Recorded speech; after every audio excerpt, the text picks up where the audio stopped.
Welcome to MR thoughts. Om Shri మాత్రే నమః. చాలామంది మంగళవారం, శుక్రవారం డబ్బులు ఎవరికి ఇవ్వరు. ఆ రోజుల్లో ఎవరికైనా డబ్బులు ఇస్తే తిరిగి రావని, లక్ష్మీదేవి మన ఇంట్లో నుంచి వెళ్ళిపోతుందని చెబుతుంటారు. అయితే నిజంగానే అలా చేస్తే డబ్బు సమస్యలు వస్తాయా? శాస్త్రాలు ఏం చెబుతున్నాయి? ఏ రోజులో డబ్బు ఇస్తే మంచిది అని తెలుసుకుందాం. ప్రపంచం మొత్తాన్ని నడిపిస్తుంది డబ్బు. అవి లేకపోతే ఏ పని చేయలేం. డబ్బుని లక్ష్మీదేవితో సమానం అంటారు.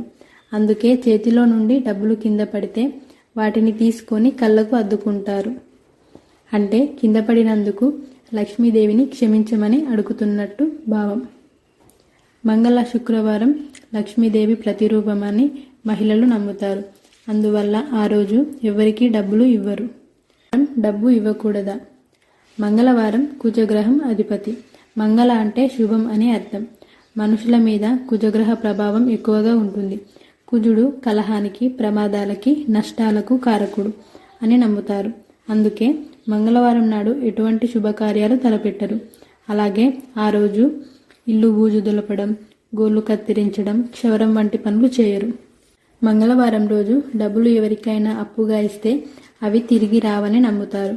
ఆ రోజు అప్పు తీసుకుంటే అనేక బాధలు కలుగుతాయని నమ్ముతారు. శుక్రవారం ఎందుకు డబ్బులు ఇవ్వకూడదు చూద్దాం.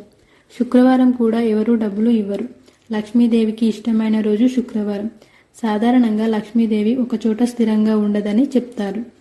లక్ష్మీదేవి భృగు మహర్షి కుమార్తె. అందుకే శుక్రవారాన్ని భృగువారం అని కూడా పూర్వం పిలిచేవాళ్ళు.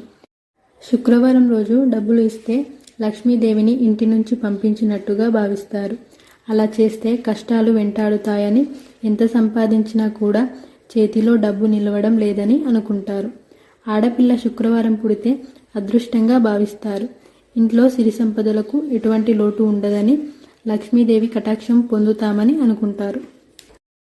కొంతమంది అనవసర ఖర్చులు ఆపడానికి ఈ 2 రోజులైనా డబ్బు ఖర్చు చేయకుండా ఉంటారని ఆశతో అలా చేస్తారని అంటున్నారు. అత్యవసర సమయాల్లో, ఆపద సమయంలో ఇటువంటివి నమ్మితే అది అనర్థాలకు దారితీస్తుంది. అందుకే ఇటువంటి పనులు చేయకూడదు.